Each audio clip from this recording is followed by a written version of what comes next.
La eclesiología, lo ha dicho nuestra hermana muy acertadamente, son todos los asuntos que tienen que ver con la iglesia. El estudio de la iglesia en sí mismo, el estudio de estos asuntos. Y hoy comenzamos esta nueva serie. Estaremos mirando algo del gobierno de la iglesia, estaremos mirando y haciendo bastante énfasis en el asunto de la membresía de la iglesia. Y hoy quiero que comencemos con algo que es de suma importancia y es la liturgia de la iglesia. Comenzaremos esta serie de sermones y de enseñanzas con el tema de la liturgia de la iglesia. Y para eso los invito a leer Primera de Corintios, capítulo 14, versículo 40. Podemos leer todos juntos la palabra de Dios que dice así: pero hágase todo decentemente y con orden. Repitamos juntos o leamos juntos. Pero hágase todo decentemente y con orden. Podemos sentarnos. Este pasaje escrito por el apóstol Pablo a la iglesia que estaba en Corinto está en el contexto del culto cristiano. Ese es el contexto anterior del texto que hemos leído. El apóstol Pablo, desde el capítulo 1, ha venido tocando ciertos temas de suma importancia dentro de la congregación y ahora llega a la parte del culto y termina esta sesión con el versículo que leímos. Pero hágase todo en el culto, ¿de qué manera? Decentemente y con orden. Dos elementos supremamente importantes. ¿Cómo deben ser los cultos? Con decencia y con orden. Lamentablemente, en muchos cultos de nuestro país y Latinoamérica y bueno, en el mundo, uno encuentra que en un culto hay de todo menos decencia. Uno encuentra que hay de todo menos orden. Uno encuentra indecencia en muchos casos y desorden. Y sin embargo, el apóstol Pablo, con la autoridad que la palabra de Dios y el Espíritu Santo les da, dice a la iglesia: hágase todo decentemente y con orden. Al hablar del culto, debemos entender dos distinciones del culto, dos extensiones, dos ramificaciones, dos distinciones. Para hablar de culto y para entender el asunto mucho mejor, hay que distinguir y hay que hablar y hay que entender la diferencia entre el culto privado y el culto público. ¿Qué es el culto privado? Cuando hablamos del culto privado, hablamos de todo lo que es la adoración individual, la adoración que cada creyente da a Dios en su persona y de manera aislada y de forma individual. Todos hacemos cultos privados. Todos hacemos oraciones unipersonales o privadas. Todos hacemos devocionales unipersonales y privados. Cuando usted se levanta en la mañana y lo primero que hace es meditar en Dios, usted está adorando a Dios de manera privada. Cuando usted se arrodilla ahí de pronto al frente de su cama y ora al Señor, usted está elevando al Señor una oración unipersonal y privada. Cuando usted toma la palabra de Dios y busca un pasaje bíblico, puede ser normalmente un salmo, qué sé yo, o de pronto usted se va al grupo de WhatsApp de la iglesia y escucha el devocional del día y usted medita la palabra de Dios y lee junto con nosotros en el devocional. Usted está haciendo un devocional privado. Ese es el culto privado. Y cada uno de nosotros tiene que rendir a Dios culto privado. Debemos unipersonalmente rendirnos a Dios, dice la palabra, como sacrificio vivo delante de Dios. Presentar nuestros cuerpos, nuestra alma, nuestros seres de manera individual a Dios.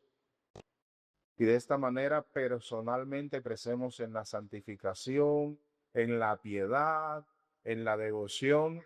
Depende nuestro crecimiento espiritual mucho de nuestra adoración o de nuestro culto privado. Una persona que no ora, una persona que no lee la palabra de Dios, una persona de Dios, una persona que no escucha la palabra de Dios, una persona que no hace devocional privado, una persona que no hace culto privado, muy difícilmente crecerá en la fe, muy difícilmente crecerá en la gracia de Dios, muy difícilmente crecerá en el conocimiento de Dios, en la piedad, en la santificación, porque todos necesitamos hacer y tener cultos privados. Ahora, está el culto privado y está el culto público, que en esto es que vamos a centrarnos. Cuando hablamos de culto público, ya hablamos de una adoración en conjunto. Cuando hablamos de culto público, ya hablamos de una sola oración que no hace usted, sino que hacemos 20 o 30 o 100 o 2000 personas que se congregan. Cuando hablamos de culto público, hablamos de muchas de las cosas que hacemos privadamente, pero ahora ya no unipersonalmente, sino en unidad con otros hermanos. Por ejemplo, vamos a orar para poner el servicio en las manos de Dios y ya no ora una sola persona, sino que la iglesia en conjunto está orando. Vamos a confesar nuestros pecados y ya la iglesia en conjunto, 20, 30, 50, lo que estemos, ya somos 20, 30, 50 confesando nuestros pecados juntos. Eso es el culto en privado. Cuando vamos a cantar, usted ya no está cantando solo. Cuando vamos a cantar, ya usted no está cantando solo. Estamos cantando todos nosotros. 10, 15, 20, 30, 50 personas estamos cantando el mismo himno. Eso es el culto público. Cuando se escucha la palabra de Dios, ya la hermana Enia no está escuchando su propio sermón allí por celular. Ya yo no estoy en el computador escuchando el sermón del pastor John o Sugel o MacArthur o cualquiera. Ya el hermano Pedro no está escuchando por allá las predicaciones que damos los domingos, que él las escucha. No, no. Cuando hablamos de culto público ahora, todos estamos escuchando el mismo sermón, la misma palabra de Dios. Lo que el Señor le está diciendo al uno, se le está diciendo al otro. Eso es el culto público. Y en esto es que nos vamos a centrar, en el asunto del culto público. Ya habrá espacio para hablar un poco más, ¿verdad? Del culto privado y de la necesidad que tenemos de crecer en la piedad y todas estas cosas de manera personal y privada.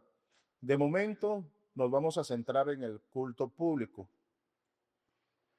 Y al hablar del culto público, debemos recordar algo que ya nosotros alguna vez miramos, y es el término de la palabra culto, el término o la palabra culto. Para referirnos al culto cristiano, sea privado o sea público, la Biblia utiliza una palabra que se conoce como liturgia. Liturgia, ya esto lo hemos explicado antes, pero a favor de las personas nuevas, pues lo explicamos nuevamente. Recuerdo que por ahí hace unos 10 años, en el 2016, dimos una serie de sermones sobre estos asuntos relacionados y tocamos el tema del culto cristiano y hablamos de esto, pero ahora lo repetimos. Al hablar del culto cristiano, tenemos que tener en cuenta una palabra que se utiliza para culto y es liturgia. Liturgia. De modo que decir culto y liturgia es exactamente lo mismo. Una liturgia es un culto es una liturgia. El término liturgia viene de la palabra griega leiturgia, leiturgia, que se traduce ministerio público o servicio público o culto público. Por ejemplo, ¿dónde se utiliza esta palabra de liturgia? Hay varios pasajes. En Hechos 13:2 encontramos, y esto en la Reina Valera, una situación muy particular que se describe, pero donde se utiliza la palabra liturgia. Dice Hechos 13:2, ministrando estos al Señor, estos quienes, los que estaban allí en el culto, y ayunando, dijo el Espíritu Santo, apartadme a Bernabé y a Saulo para la obra a que los he llamado. Bueno, estaban los hermanos encargados del culto, ministrando el Señor, estaban ayunando, estaba la iglesia unida en un culto cristiano y el Señor dijo en medio del culto, apártenme a Saulo, apártenme a Bernabé para la obra del ministerio. Ahora, nosotros leímos ministrando estos al Señor. Allí la palabra ministrar o el verbo ministrando es el mismo verbo leiturgeo, que quiere decir servir o rendir culto al Señor. Y la idea es esta. Mientras los hermanos en la iglesia estaban sirviendo al Señor, estaban rindiendo culto al Señor, el Espíritu Santo dijo esto. Así que el tiempo de la liturgia es el tiempo en el que todos en conjunto, los que conformamos la congregación local que sea, nos reunimos para servir al Señor, para adorar al Señor, para rendir culto al Señor. Y mientras la iglesia se reúne a hacer liturgia, a hacer culto a Dios, el Señor derrama su gracia. El Espíritu Santo interviene. En este caso, intervino de modo particular para llamar al ministerio a Saulo y a Bernabé. Pero cuando nosotros nos reunimos en culto cristiano como lo estamos haciendo, aunque el Espíritu Santo haga otra cosa distinta ahora, Él no deja de orar. En el tiempo del culto, cuando la iglesia se reúne a adorar y a servir al Señor, el Espíritu Santo obra de manera extraordinaria. Cuando usted canta, usted debe estar cantando y la iglesia canta bajo la dirección del Espíritu Santo. Cuando la iglesia ora, es el Espíritu Santo el que guía esta oración y el que la hace posible. Cuando confesamos nuestros pecados, es bajo la tutoría del Espíritu Santo que confesamos nuestros pecados. Y el Señor obra a través de su palabra y de su Espíritu entonces. De modo que tenemos esto, culto y liturgia es lo mismo. Aparece en la Biblia la palabra liturgia y significa ministrar, servir públicamente, rendir culto al Señor. Y en el tiempo de la liturgia el Espíritu Santo desciende de una manera extraordinaria y trabaja en cada uno de nuestros corazones. Ahora, esto es uno de los términos que se utiliza para culto. ¿Cuál es este término? Liturgia. Así que cuando usted escuche la liturgia cristiana, no se asuste. Este es un término griego bíblico que se utiliza, porque a veces uno habla de liturgia y, uy, ¿cómo? ¿Qué pasó aquí? ¿No? Pero es simplemente falta de educación cristiana. Hoy estamos aprendiendo. Ok, entonces el primer término es liturgia. Liturgia y culto es lo mismo, pero hay otro término clave y es latreía. Latreía. ¿De dónde viene la palabra latría? Latría. Y significa exactamente lo mismo que liturgia. Significa culto, significa servicio, significa una adoración sacrificial a Dios. Algunos pasajes son Filipenses 3:3, Hebreos 9:9, que lo pueden leer en casa, Hebreos 10:2, Hebreos 12:28. Lo voy a repetir. Filipenses 3:3, Hebreos 9:9, Hebreos 10:2, Hebreos 12:28. Allí, dependiendo la traducción que usted tenga, usted va a encontrar la palabra sacrificio o la palabra adoración o la palabra servicio o la palabra culto. Y sin embargo es todo lo mismo. Pero en el original lo que está escrito ahí es la palabra latría. Ya no liturgia o liturgeo, sino latreía o latría.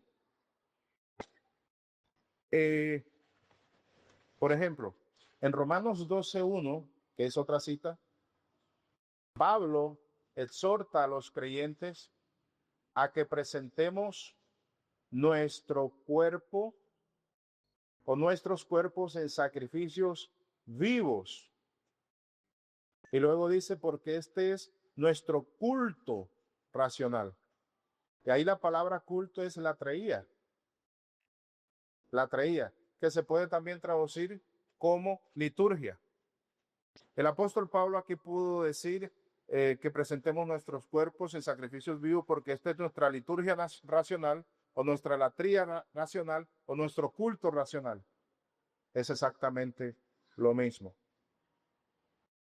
Y es que nosotros cada que nos reunimos como iglesia ya no nos presentamos de manera sacrificial, de manera unipersonal, sino en conjunto. Esa es la diferencia entre el culto privado y el culto público. Ahora, acerca de este asunto, hay muchos temas. En otras palabras, acerca de la liturgia cristiana, hay muchísimos temas que nosotros podríamos tratar. Por ejemplo, podríamos hablar del origen de la liturgia cristiana, si tiene un origen divino o no, esto que nosotros hacemos. Podemos hablar del trasfondo antiguo testamentario del culto, la liturgia cristiana, o sea, cómo se adoraba a Dios y cómo la iglesia del Antiguo Testamento celebraba su culto. Lo mismo podemos hacer con el trasfondo nuevo testamentario, por ejemplo, meditando solo en la iglesia del primer siglo, cómo ella adoraba a Dios cuando se reunía en liturgia, en el culto cristiano, en culto público. Podríamos mirar cómo ha evolucionado el culto a partir del siglo I. Podríamos ver, por ejemplo, simplemente un tema que nos enseñe lo que es y lo que no es un verdadero culto cristiano. Temas como la predicación, la música en el culto cristiano, etcétera. Lo que quiero mostrar con esto es la gama de temas que podríamos tocar simplemente sobre el tema del culto cristiano, y todos sumamente importantes. Sin embargo, no nos vamos a centrar de manera exhaustiva en nuestra serie de sermones sobre cada uno de estos puntos, sino que más bien vamos a dar algunas pinceladas en la medida en que sí vamos a enfatizar ciertos temas, porque lo que nos interesa, en lo que nos gastemos en uno o dos o tres sermones acerca de la liturgia, es básicamente este tema, el orden del culto cristiano. El orden del culto cristiano. Lo que vayamos a ver hoy, que es un tema a modo de introducción, lo que vamos a ver el próximo sermón y lo que vamos a ver lo más seguro un tercer sermón, va a estar centrado en esto, en el orden del culto cristiano. Y luego seguiremos con más temas eclesiológicos. Al hablar del orden, para que se comprenda, hablamos del paso a paso del culto cristiano. Cuando hablamos de orden, repito, hablamos del paso a paso del culto cristiano. En otras palabras, vamos a aprender al hablar del orden del culto cristiano, cuáles son los elementos que componen un culto y cuáles son los pasos sugeridos, qué se hace primero, qué se hace después y por qué. Y lo que vamos a procurar es mostrar las bases bíblicas para cada uno de los pasos del orden del culto o cada uno de los elementos. Porque como iglesia, si bien somos una iglesia que ha sido educada en la palabra de Dios y somos una iglesia que procura y que hace bien una liturgia, un culto, con todo hay muchas cosas que mejorar. Y la idea es esta, que nosotros aprendamos cuáles son los elementos del culto cristiano y cuál es el paso a paso para comenzar a ponerlo en práctica cuando el Señor nos lo permita. Puede ser a partir de mitad del próximo mes o qué sé yo. La idea es que van a haber algunos cambios en la liturgia y queremos que estos cambios a ustedes no los tomen por sorpresa. Que cuando usted vea algo particular que se está haciendo dentro del culto, usted no diga qué pasó aquí, o esto es antibíblico, o esto que no es cristiano, o qué sé yo. Entonces lo que vamos es a sentar las bases de lo que vamos a hacer en cuanto a la reestructuración de la liturgia cristiana, porque van a haber cambios. Y es que tal como nosotros conocemos el culto, tal como lo conocemos, no es necesariamente como Dios quiere que se haga. Y esto suena fuerte.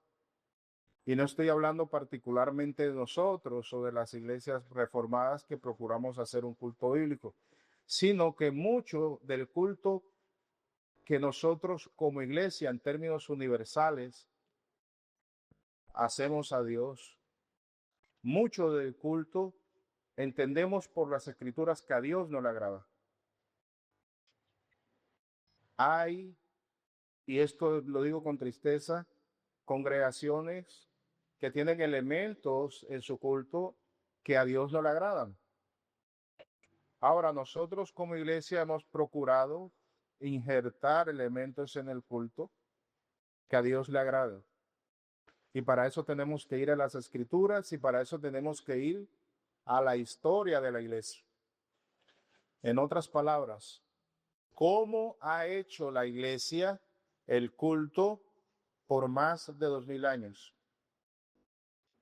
¿Por qué llegamos a donde llegamos? ¿Y por qué muchas iglesias tienen elementos que no son bíblicos y que a Dios no le agradan? ¿Y por qué nosotros debemos ir a la fuente y a las raíces históricas y bíblicas para hacer un culto agradable a Dios?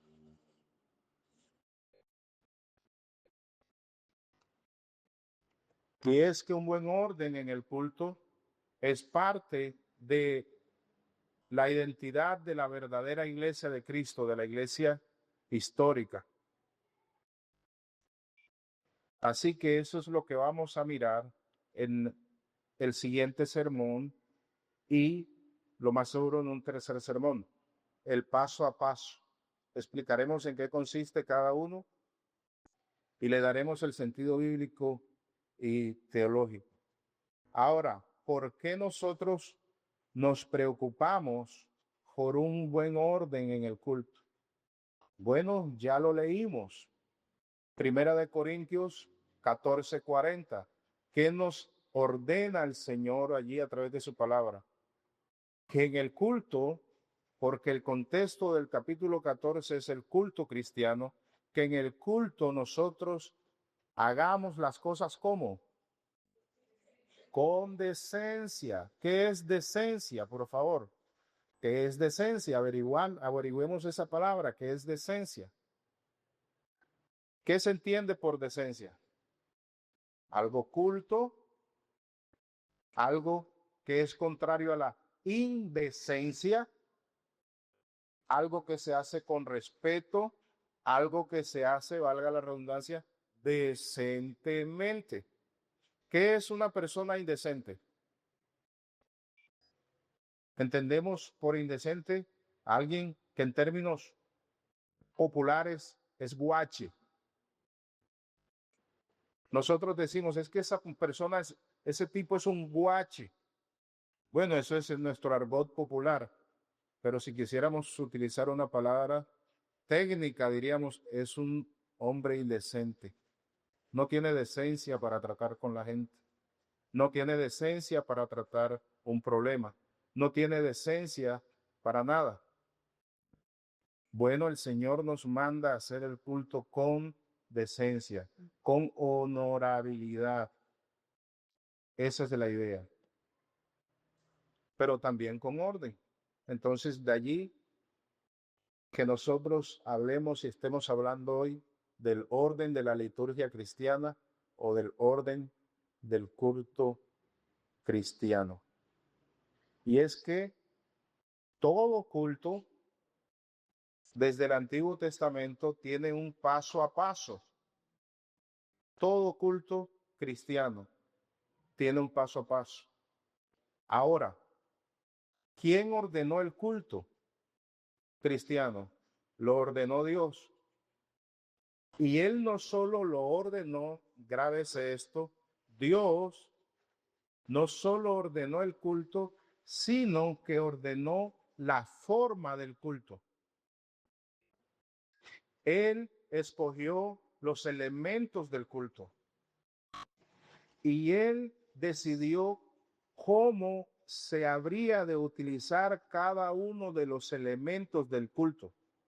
Eso lo vemos desde las formas litúrgicas sacrificiales del Antiguo Testamento. Por ejemplo, no cualquiera podía, por ejemplo, ser sacerdote. Y en este punto está el Señor eligiendo quiénes dirigen su culto. ¿Quiénes únicamente podían ser sacerdotes? Bueno, dijeron los levitas. Y eso en parte es verdad, pero en parte no. Porque no todos los levitas podían ser sacerdotes. Entonces, mire usted, y esto es importante, si bien de los levitas sale el sacerdocio, no todos los levitas podían ser sacerdotes. Solo los hijos de Aarón. Entonces yo no podía decir simplemente, yo soy levita, yo tengo derecho porque bastante fuego que me iba a caer del cielo si me ponía. O no hay casos de eso, donde personas usurparon el lugar de las personas que Dios había escogido para dirigir el culto. Ahora bien, no de todas las tribus salían los que dirigían el culto en el Antiguo Testamento, solo de la tribu de Leví. Y no todos de la tribu de Leví podían dirigir el culto, si bien la tribu estaba encargada de todo lo que era el sistema litúrgico del Antiguo Testamento. Solo los hijos de Aarón. Y no todos podían ser sumos sacerdotes, sino un solo sumo sacerdote, el mayor del mayor, el primogénito y el primogénito del primogénito, y así sucesivamente.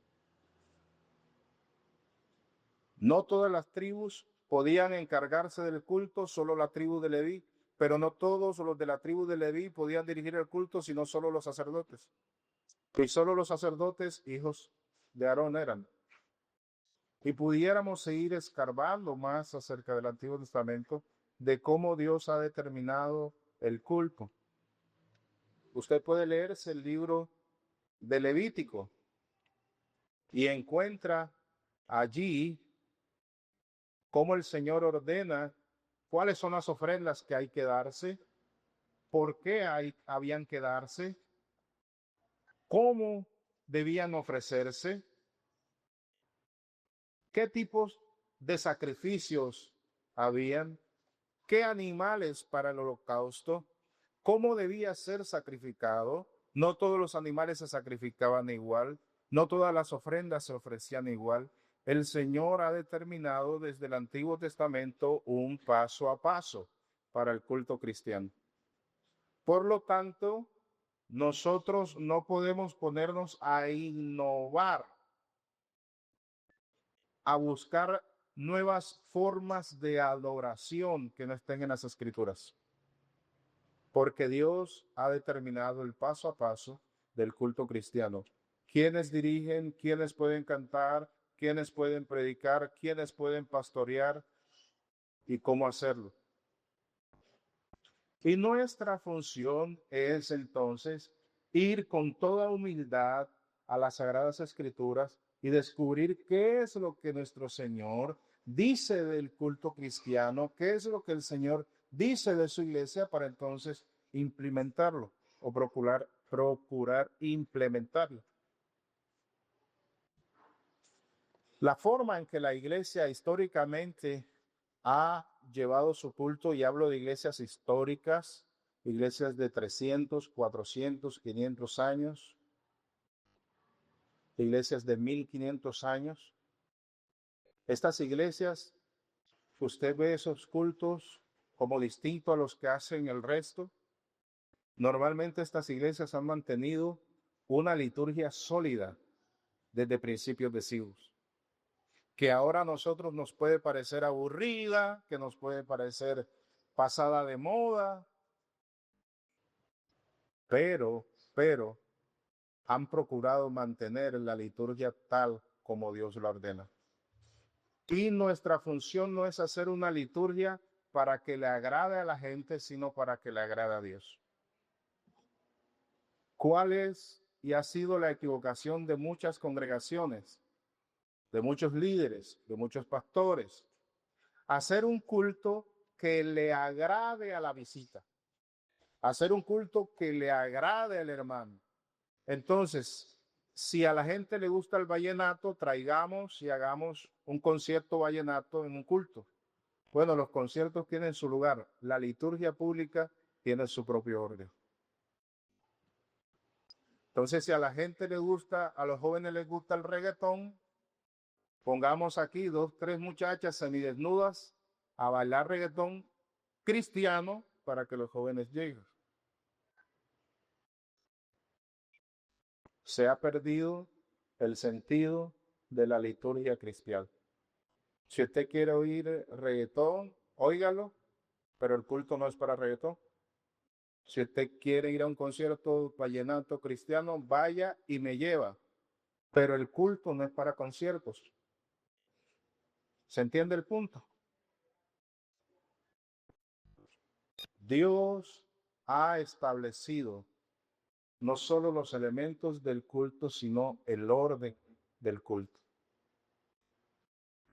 Ahora, ¿cuál es el propósito no solo de todos los elementos del culto, sino del orden que cada paso lleva? Es uno solo, conducirnos a Cristo. Cada elemento del culto está diseñado por Dios para conducirnos a Cristo. La música no está diseñada para que usted se sienta bien. La música está diseñada para llevarlo a usted a Cristo y para que usted vea a Cristo. Luego hay un efecto secundario y es que cada una de las partes del culto, si nos lleva a Cristo y nosotros vamos a Cristo, pues el efecto secundario es que esto va a producir un gozo en nosotros. Esto va a producir gozo en nosotros, pero es un gozo reverente. No es que porque estoy gozoso ahora me estrello contra las sillas y 2, 3 hermanos ahora tienen que agarrarme y tumbo el parlante y le doy un codazo a la preñada que tengo al lado. Lamentablemente eso es lo que la gente entiende por gozo. Y el gozo del Señor es nuestra fortaleza y arman un desorden en el culto y no entienden ni qué es lo que dice ese versículo. Cada parte del culto está para llevarnos a Cristo. La predicación está para que usted venga a Cristo. No es para que usted se sienta bien. No es para que usted salga de aquí creyendo que ahora usted es Rambo o la Mujer Maravilla. No, es para que usted salga aquí mirando a Cristo como nunca lo había visto, amando a Cristo como nunca lo había amado. Y eso en consecuencia producirá en usted un verdadero gozo, pero un gozo reverente, un gozo solemne, un gozo lleno de santidad. ¿Usted cree que los 24 ancianos dicen santo, santo, santo, aburridos? ¿Usted cree eso? Ellos lo dicen, ellos no cesan de decir santo. Y cada que dicen santo se llenan más de admiración. Y cada vez que dicen santo glorifican más a Dios. Y cada vez que dicen santo sienten un gozo profundo, pero es un gozo solemne, un gozo reverente.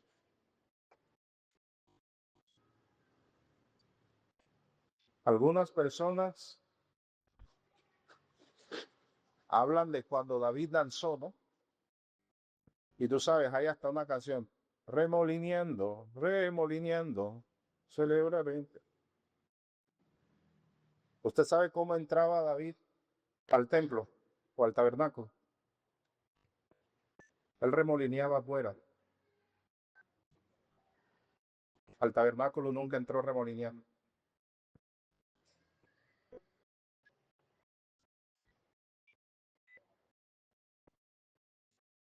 Cuando se entraba al tabernáculo, se entraba bajo convicción de pecado.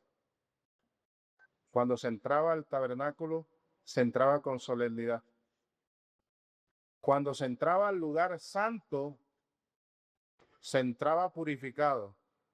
Y cuando se entraba al lugar santísimo, que era una sola vez al año, lo mismo, so pena de muerte. El Señor determinó que solo el sumo sacerdote podía entrar al lugar santísimo. Y no cuando él quisiera, una vez al año. Y para entrar allí tenía que, de manera solemne, hacer expiación por sus pecados. Era todo un ritual de santificación. Ahí no se entraba brincando, no se entraba pensando en los frijoles que se dejaron en la olla de presión. Era un asunto serio venir a adorar a Dios. Cada uno de los elementos del Antiguo Testamento conducían a Cristo y producían también un gozo reverente. Y cada elemento del culto hoy, aunque es distinto al del Antiguo Testamento, tiene el mismo propósito en cada una de sus partes. Conducirnos a Cristo y llevarnos y producir en nosotros un gozo, sí, pero un gozo reverente, un gozo solemne, un gozo santo. El gozo no nos puede llevar a la indecencia, ni el gozo nos puede llevar al desorden. ¿Estás gozoso? Sí, gózate decentemente y con orden. ¿Ve? ¿Por qué nosotros tendríamos que incluir un elemento que a Dios no le agrade? O actuar de manera que a Él no le agrade. ¿Por qué hacer esto? No tiene sentido. No tiene sentido.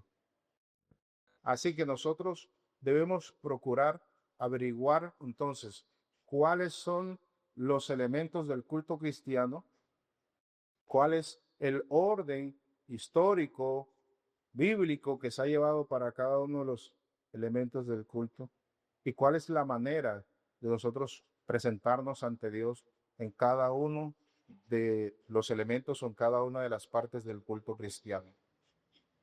Todo eso es lo que vamos a mirar la próxima semana. Y lo más seguro es que el siguiente domingo. Quiero que sepan que existe una base bíblica para cada uno de los elementos del culto que vamos a agregar a nuestra liturgia, porque existe una base bíblica para cada uno de los elementos del culto que ya tenemos.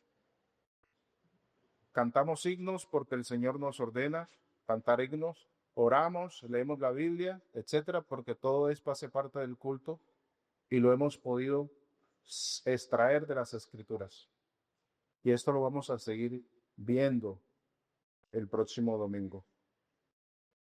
Así que esto era lo que quería enseñar hoy a modo de introducción, porque queremos como iglesia, como consistorio, que usted se eduque en cuanto a la liturgia cristiana, que usted sepa que está en una congregación cuyo culto es bíblico, cuyo culto es centrado en Dios, cuyo culto es centrado en la palabra de Dios. Que usted tenga la confianza de que todo lo que vaya a hacer en este culto o en nuestros cultos está soportado por la Biblia y a Dios y le agrada. Que usted aprenda eso. ¿Por qué? Porque es que usted sabe, y esto toca decirlo, da un poco de vergüenza, pero toca decirlo, usted sabe que a nosotros como congregación, por pretender ser cada vez más bíblico, pues nos tachan de 10,000 cosas feas, que no tenemos el Espíritu Santo, que nuestros cultos son muertos, que esta iglesia no es cristiana, etcétera, etcétera. Mi compromiso y el compromiso del hermano Javier como anciano gobernante es educarle a usted para que usted tenga la plena confianza en el Señor y las Sagradas Escrituras, de que está en una iglesia cristiana que procura agradar a Dios en su culto cristiano y que usted sepa que cada elemento y cada cosa que se hace en el culto está basada en la palabra de Dios y a Dios le agrada. ¿Alguna vez algún hermano pidió de otra congregación venirse para acá y no le querían entregar la carta de membresía? Incluso ya yo había hablado con su pastor y estaba de acuerdo? Y no le querían entregar la carta de membresía porque la secretaria estaba muy preocupada por él, porque él se venía supuestamente para una iglesia donde no estaba el Espíritu Santo. Bueno, con todo esto tenemos que luchar en nuestro contexto. Pero una vez volvemos al punto, nuestro propósito es agradar a Dios y hacer un culto que a Dios le agrada y educarnos para eso.